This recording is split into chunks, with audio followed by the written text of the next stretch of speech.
The word arrest had barely left the speaker's mouth when every eye in the chamber turned toward me. I did not move at first. I only counted. 6 guards near the east entrance, 2 drones hovering above the podium, their lenses already narrowing on the woman standing beside me, and 1 speaker, a tall Cortellan named Vesa Ulrin, staring down from the high seat with the kind of confidence that comes from never once being told no. The woman beside me was Ambassador Lyra Sendrick, not human, not even close. Her skin held a faint blue sheen under the chamber lights, and her 3-fingered hands were folded in front of her, steady despite what was happening. I had been her bonded protector for 2 years. I knew her heartbeat pattern better than my own, and right now, it was calm. Too calm. She had expected this. I had not. Arrest her, Vesa Ulrin repeated, louder this time, as though volume alone would make the guards move faster. Ambassador Sendrick is charged with treason against the Coalition Senate.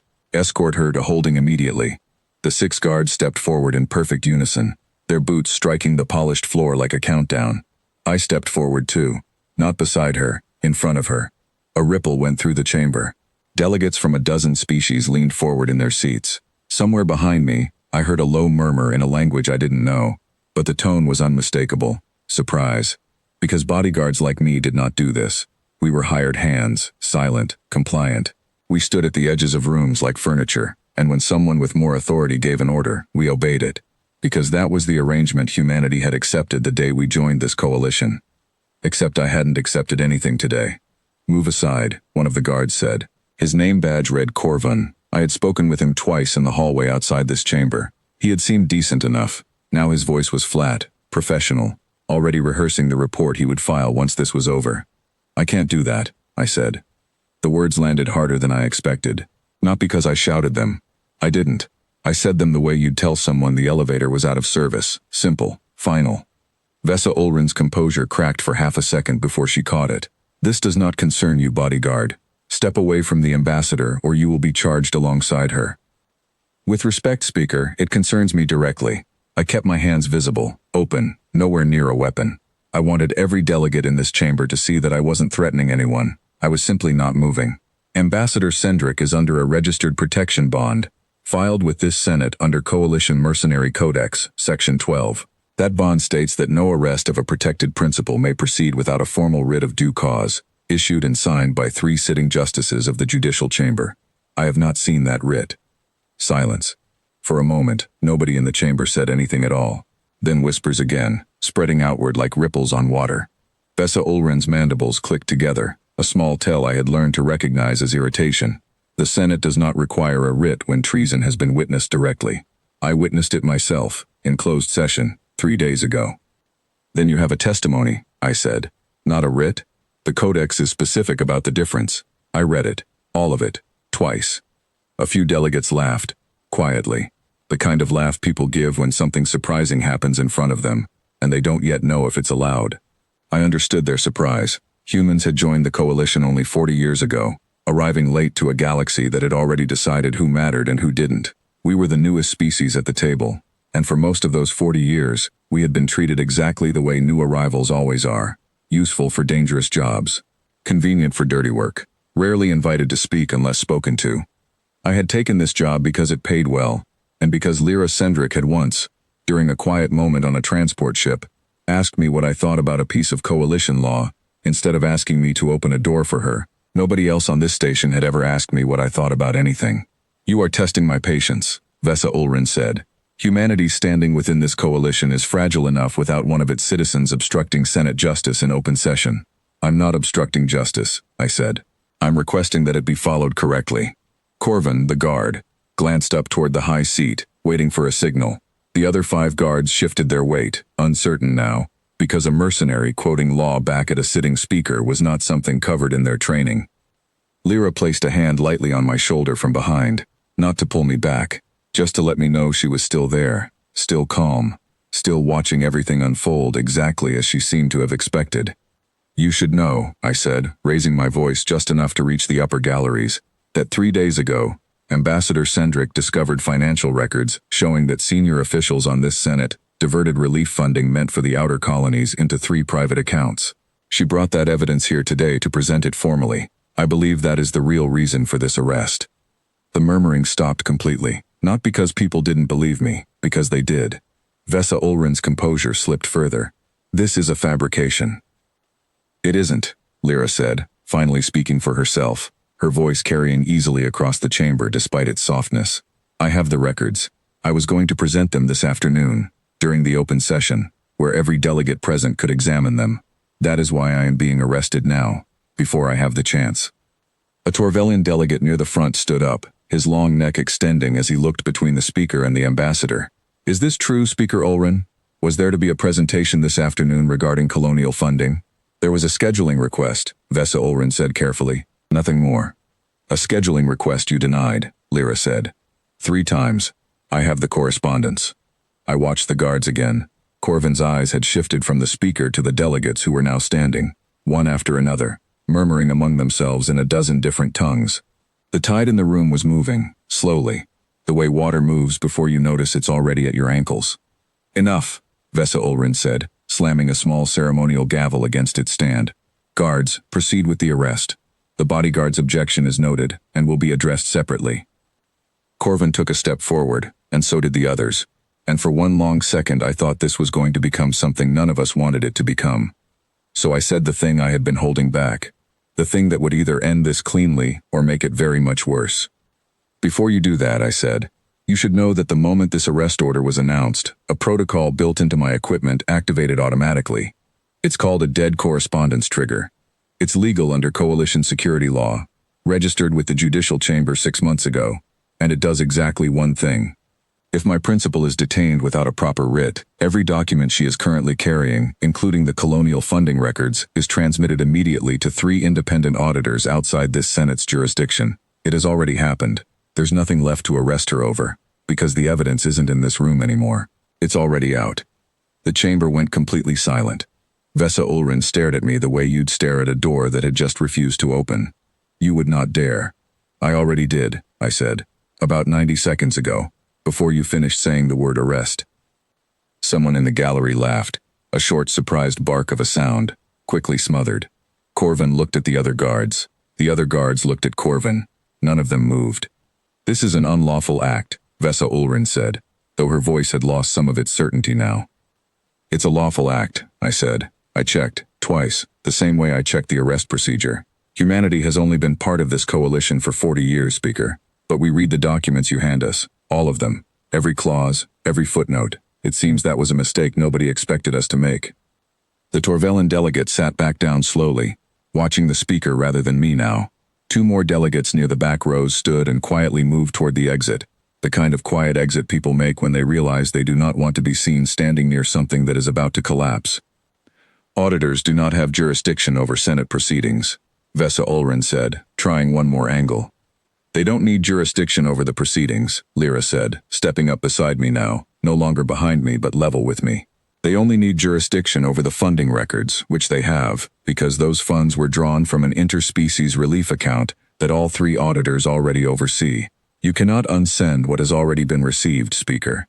And you cannot arrest me for treason based on evidence I no longer possess, evidence that is currently being reviewed by people who have no reason to protect you. A long pause stretched through the chamber. Vesa Ulrin's gavel hand trembled slightly, just once, before she set it down. This session is suspended, she said finally, her voice tight, pending review. The guard stepped back, uncertain, and Corvin actually looked relieved, the way anyone looks relieved when they are told they no longer have to do the thing they were dreading doing. The 2 drones above the podium lowered slightly, their lenses no longer fixed on Lyra, drifting instead toward the exits as if even they understood the moment had passed. Delegates began filing out in small clusters, murmuring, some glancing back at us with expressions I couldn't quite name. Not fear, not exactly respect either. Something in between, something new. The look people give when a piece they thought they understood turns out to move in ways they never expected. Lyra exhaled slowly beside me, and for the first time since the session began, her heartbeat, which I had been tracking without realizing it, finally slowed to something closer to normal. You could have simply stepped aside, she said quietly, once the chamber had mostly emptied, and only a few Senate aides remained, tidying data terminals and avoiding eye contact with either of us. It would have been easier, safer, even, for you and for your species standing here. Maybe, I said. But I read the contract I signed with you 2 years ago. It says I protect you from unlawful harm. It doesn't say I get to decide which laws are inconvenient today. She studied me for a long moment, the way she sometimes did when she was translating something in her head from one culture's meaning into another's. Humans confuse me sometimes, she said. You spend so little time speaking, and yet somehow you always seem to know exactly which words matter most when it counts. We spend a lot of time listening, I said. Turns out that's useful too. A younger aide, a slim Farrakhan named Devon Marsh, approached cautiously from the side of the podium, clutching a data slate against his chest. Ambassador Cendric, he said, the auditors have confirmed receipt of the funding files. They're requesting a formal statement from you within the hour. Thank you, Devon, Lyra said. Tell them I'll be there shortly. Devon lingered a moment longer, glancing at me with something like curiosity. Is it true, what you said, about the dead correspondence trigger? Every word, I said. He nodded slowly, filing that away for whatever he planned to do with it later, then hurried off toward the auditor's offices. Lyra turned back to me once he'd gone. You understand this changes things for you. For humans in general, perhaps. Nobody in this chamber has ever seen a bonded guard challenge a Senate order and win. Word of this will travel faster than either of us can control. I figured it might, I said. Are you concerned? I thought about it honestly before answering, because she deserved an honest answer rather than a quick one. A little, I admitted. But I'd rather be known as the guard who read the fine print than the one who didn't ask questions when it mattered. She almost smiled at that, the closest her species came to the expression, a small softening around her eyes that most humans wouldn't have noticed unless they'd spent 2 years learning to look for it. We left the chamber together, walking down the long corridor that connected the Senate floor to the outer concourse, past windows that looked out onto the slow-turning stars beyond the station. Other delegates passed us in 2s and 3s, and more than a few of them slowed their pace slightly as we walked by, glancing sideways, whispering once we'd passed. They're not used to a human standing his ground, Lyra said, noticing the same thing I had. They'll get used to it, I said. We're not going anywhere. Near the end of the corridor, a Vulcan officer I recognized from the earlier standoff, one of the 6 who had stepped forward with Corvin, fell into step beside us for a moment. He didn't say anything threatening. He simply looked at me, then at Lyra, then back at me. That was well handled, he said finally, in the clipped, careful way his species spoke standard. Most of us were not comfortable with the order. We had no lawful ground to refuse it ourselves. You gave us one. Glad it helped, I said. Humans are strange soldiers, he added, almost to himself, before peeling off down a side corridor toward the security offices. Lyra glanced at me. High praise, from a Vulcan. I'll take it, I said. We reached the auditor's wing a few minutes later, a quieter section of the station where the noise of politics gave way to the low hum of processing terminals and the occasional soft chime of an incoming transmission. An older auditor named Priya Vantel greeted us at the door, her expression professional but not unkind. Ambassador Cendric, she said, we've reviewed the initial files. This is going to take some time to unpack properly. But on first inspection, the discrepancies are significant. You may have just prevented 3 colonies from losing another year of promised relief funding. I only found the records, Lyra said. My protector made sure they actually reached you. Priya looked at me with new interest. The dead correspondence trigger. I've read about that protocol in the security manuals, but I've never actually seen anyone use it in real conditions. Most guards don't even bother registering one. Too much paperwork, most say. I had time, I said. And a reason. Priya allowed herself a small, tired smile, the kind of smile that comes after a long stretch of dealing with people who don't bother reading the manuals at all. Well, I'm glad someone finally did. She led Lyra further inside for the formal statement, leaving me at the threshold, where protocol required a bonded guard to remain unless invited further in. I didn't mind. I'd spent 2 years standing at thresholds like this one, and for the first time, it didn't feel like waiting. It felt like having done exactly what I was there to do. Word did travel, just as Lyra had predicted. By the time she emerged from the auditor's wing an hour later, a handful of other delegates had already gathered nearby, some out of simple curiosity, some clearly hoping to speak with either of us directly. A Cortellan aide, careful not to look toward the direction Vesa Ulrin's office sat, approached quietly to ask whether I would be willing to consult on updates to the bonded guard section of the Mercenary Codex. Apparently several other principals with human guards had begun asking similar questions about their own protections that very afternoon. I told the aide I'd think about it. I meant it too. As evening settled over the station, marked only by the dimming of the artificial light cycles rather than any actual sunset, Lyra and I found ourselves back near the observation windows overlooking the docking bays. watching transport ships arrive and depart in their slow, patient rhythm. "You know," she said, "when I hired you, I chose a human, specifically because your species had a reputation for following instructions without complication. It seemed convenient at the time. And now? Now I think I chose correctly for an entirely different reason," she said. "You didn't follow instructions today. You followed the law, and you followed what was right, and somehow those turned out to be the same thing.